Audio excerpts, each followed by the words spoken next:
Next question number 3. So 3ல வந்து 3 subdivision கொடுத்திருக்காங்க. First subdivisionல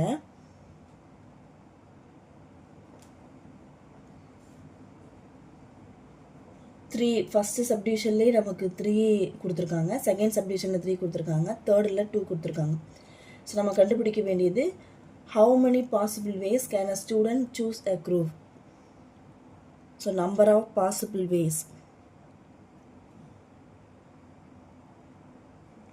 Number of possible ways is equal to subdivision number 1ல எத்தனை கொடுத்திருக்காங்க 3. So 3 plus 2லையும் 3 கொடுத்திருக்காங்க. 3 plus 3ல 2 கொடுத்திருக்காங்க. So 2. 3 plus 3 6 6 plus 2 8 ways.